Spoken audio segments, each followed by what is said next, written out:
Hello students, আজি আমি আলোচনা কৰিম ক্লাস 10ৰ সমাজ বিজ্ঞান বিষয়ৰ ইতিহাসৰ দ্বিতীয় চেপ্টাৰ মহাত্মা গান্ধী আৰু ভাৰতৰ স্বাধীনতা সংগ্ৰাম এই লেসনটোৰ বিষয়ে আজি আমি আলোচনা কৰিম। অৰ্থাৎ মহাত্মা গান্ধীয়ে অশেষ কষ্ট সাধনৰ বলত কেনেদৰে ইংৰাজৰ বিৰুদ্ধে যুদ্ধ কৰি আমাৰ ভাৰতবৰ্ষখন স্বাধীন কৰিছিলে সেই বিষয়ে আমি আজি আলোচনা কৰিম। আমি জানো যে 1914 চনত প্ৰথম বিশ্বযুদ্ধ আৰম্ভ হৈছিল আৰু এই প্ৰথম বিশ্বযুদ্ধত মিত্ৰ শক্তিয়ে ভাৰতবৰ্ষৰ জনসাধাৰণক আশা দিছিল যে যদি আপোনালোকে আমাৰ পক্ষ অৱলম্বন কৰে তেন্তে যুদ্ধৰ পিছত আপোনালোকক স্বাধীনতা অৰ্পণ কৰিম। কিন্তু প্ৰথম বিশ্বযুদ্ধ শেষ হৈছিল 1918 চনত। যেতিয়া প্ৰথম বিশ্বযুদ্ধ শেষ হৈ গৈছিল আৰু মিত্ৰশক্তি জয়ী হৈছিল তেতিয়া দেখা গ'ল যে আমাৰ ভাৰতবৰ্ষখন স্বাধীনতা দিয়াৰ পৰিৱৰ্তে তেওঁলোকে ভাৰতবৰ্ষখনত উপনিৱেশিক শাসন চলোৱাৰ প্ৰচেষ্টা আৰম্ভ কৰিছিল। অৰ্থাৎ উপনিৱেশিক শাসন মানে হৈছে এখন ঠাইৰ জনসাধাৰণ বা এখন ৰাষ্ট্ৰৰ জনসাধাৰণে আন এখন ঠাই বা আন এখন ৰাষ্ট্ৰত গৈ পেলাই নিজস্ব যিবিলাক নীতি নিয়ম আছে সেই নীতি নিয়ম প্ৰয়োগ কৰি পেলাই সেই ঠাইখন অৰ্থাৎ সেই ৰাষ্ট্ৰখন বা সেই ঠাইখন নিজে শাসন কৰা। অৰ্থাৎ নিজস্ব যিবিলাক নীতি নিয়ম আছে সাংস্কৃতিক দিশতেই হোক বা ৰাজনৈতিক দিশতেই হোক বা অৰ্থনৈতিক দিশতেই হোক নিজস্ব নীতি প্ৰয়োগ কৰি পেলাই সেইখন ঠাই শাসন কৰাৰ লগতে সেইখন ঠাইৰ জনসাধাৰণ বা সেইখন দেশৰ জনসাধাৰণক শোষণো কৰাক বুজায়। অৰ্থাৎ যেনেকৈ ইংৰাজসকলে প্ৰথমতে আমাৰ ভাৰতবৰ্ষখনত আহিছিলে বেহা বেপাৰ কৰাৰ উদ্দেশ্যে, কিন্তু যেতিয়া আমাৰ ভাৰতবৰ্ষখন তেওঁলোকে ঘূৰি ফুৰি চাইছিলে তেতিয়া আমাৰ ভাৰতবৰ্ষৰ যিবিলাক ধন সম্পদ দেখিছিলে সেই ধন সম্পদ চাই পেলাই ইংৰাজসকল লোভত পৰি গৈছিলে আৰু আমাৰ ভাৰতবৰ্ষখন শাসন কৰাৰ কাৰণে প্ৰচেষ্টা চলাইছিল, যাৰ ফলস্বৰূপে আমাৰ ভাৰতীয়সকলে ইংৰাজৰ বিৰুদ্ধে অসন্তুষ্ট হৈছিলে আৰু ইংৰাজৰ বিৰুদ্ধে কেনেকৈ যুদ্ধ কৰি আমাৰ ভাৰতবৰ্ষখন স্বাধীন কৰিব তাৰ কাৰণে পৰিকল্পনা হাতত লৈছিলে। সেই সময়ছোৱাত তেওঁলোকে ভাবিছিল যে ৰুছ বিপ্লৱ যে হৈছিলে ৰুছ দেশত, অৰ্থাৎ 1917 চনত এই ৰুছ বিপ্লৱখন হৈছিলে, বিশেষকৈ নাৰীসকলে ৰুছ দেশৰ নাৰীসকলে তেওঁলোকৰ ন্যায্য মৰ্যাদা তেওঁলোকৰ ন্যায্য অধিকাৰ পোৱা নাছিলে, যাৰ ফলস্বৰূপে নাৰীসকলে তেওঁলোকৰ ন্যায্য অধিকাৰ বা ন্যায্য মৰ্যাদা পোৱাৰ কাৰণে ৰুছ বিপ্লৱ কৰিছিলে আৰু লাষ্টত গৈ পেলাই তেওঁলোক জয়ী হৈছিলে।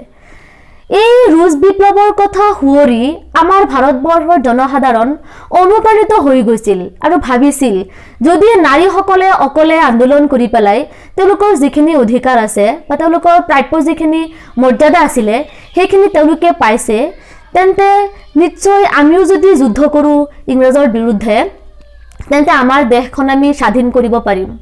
আৰু সেই সময়ছোৱাতে ভাৰতবৰ্ষৰ জাতীয় সংগ্ৰামত বা জাতীয় আন্দোলনত মহাত্মা গান্ধীৰ প্ৰৱেশ ঘটিছিলে।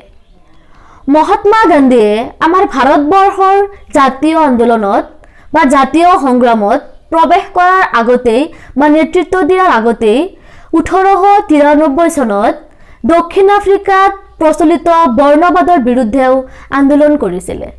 এতিয়া আমাৰ জানিব লাগিব বৰ্ণবাদ মানেনো কি। বৰ্ণবাদ মানে হৈছে দক্ষিণ আফ্ৰিকাত দুটা সম্প্ৰদায় আছিলে, এটা আছিলে শ্বেতকাই অৰ্থাৎ শ্বেতাংগ আৰু এটা আছিলে কৃষ্ণাংগ।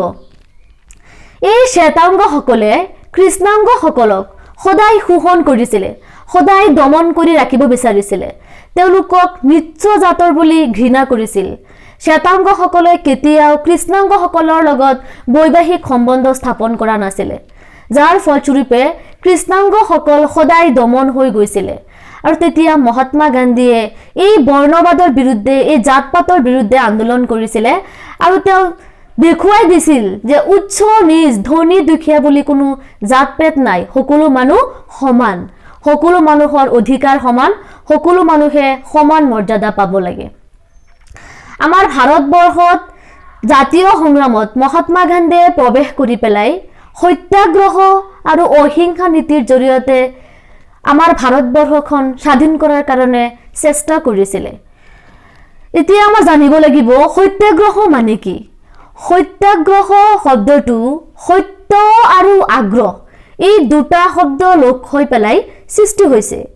অৰ্থাৎ সত্যাগ্ৰহ শব্দটোৰ অৰ্থ হৈছে সত্যৰ প্ৰতি আগ্ৰহ। অৰ্থাৎ আমি যি কাম কৰিব লাগে সত্যৰ প্ৰতি আগ্ৰহী হৈ পেলাই কাম কৰিব লাগে, সত্যনিষ্ঠ হৈ পেলাই কাম কৰিব লাগে, সত্যবাদী হৈ পেলাই কাম কৰিব লাগে। আৰু এই সত্যাগ্ৰহৰ মূল ভিত্তি আছিল অহিংসা। অৰ্থাৎ আমি যি কামেই নকৰোঁ কিয় সেই কামত কোনো ধৰণৰ হিংসা নীতি প্ৰয়োগ কৰিব নালাগে। অহিংসা নীতি প্ৰয়োগ কৰি পেলাই আমাৰ ভাৰতবৰ্ষখন স্বাধীন কৰাৰ কাৰণে মহাত্মা গান্ধীয়ে আপ্ৰাণ চেষ্টা কৰিছিল। এই ক্ষেত্ৰত বিশেষভাৱে তিনিটা ঠাইত সংঘটিত ডাঙৰ ডাঙৰ বিবাদ মীমাংসাৰ ক্ষেত্ৰত মহাত্মা গান্ধীয়ে অহিংসা নীতি প্ৰয়োগ কৰিছিলে। উদাহৰণস্বৰূপে বিহাৰৰ চম্পাৰণ, গুজৰাটৰ খেৰা আৰু আহমেদাবাদত যিকেইটা ডাঙৰ সমস্যাৰ সৃষ্টি হৈছিলে এই সমস্যা তিনিটা সমাধান কৰাৰ ক্ষেত্ৰত মহাত্মা গান্ধীয়ে অহিংসা নীতি প্ৰয়োগ কৰিছিলে। অৰ্থাৎ বিহাৰৰ চম্পাৰণ যোনটো ঠাই আছিলে সেই বিহাৰৰ চম্পাৰণত মাটিৰ মালিকসকলে সাধাৰণ যিসকল খেতিয়ক আছিলে সেই খেতিয়কসকলক সদায় শোষণ কৰিছিলে, সদায় অত্যাচাৰ কৰিছিলে। তেওঁলোকে কৃষি কৰাৰ বিনিময়ত বা খেতি কৰাৰ বিনিময়ত যিখিনি প্ৰাপ্য পাব লাগিছিলে সেই প্ৰাপ্যখিনি পোৱাৰ পৰা মাটিৰ মালিকসকলে সাধাৰণ কৃষকসকলক বঞ্চিত কৰিছিল।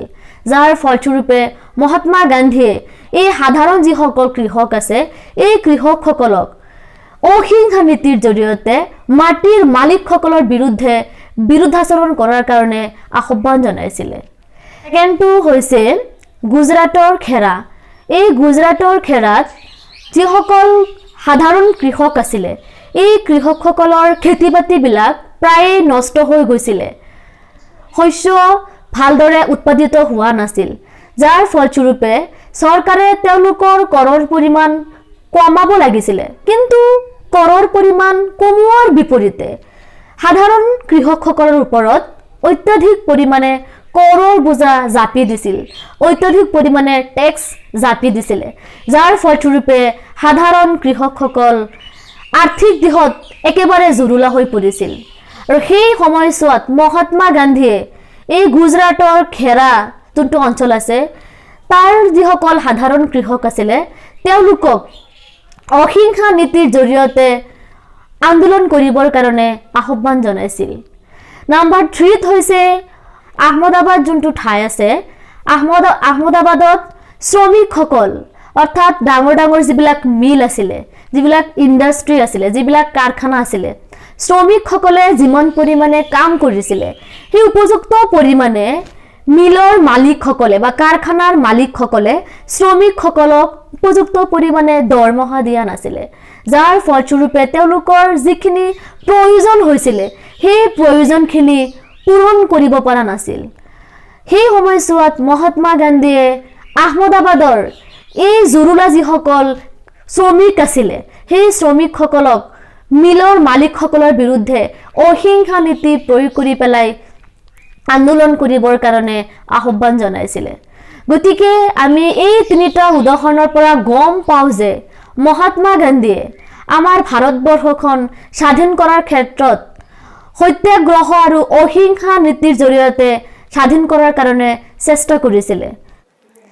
সেইকাৰণে গোটেই ভাৰতবৰ্ষতে মহাত্মা গান্ধীয়ে এক প্ৰভাৱশালী ৰাজনৈতিক নেতা হিচাপে স্বীকৃতি লাভ কৰিছে।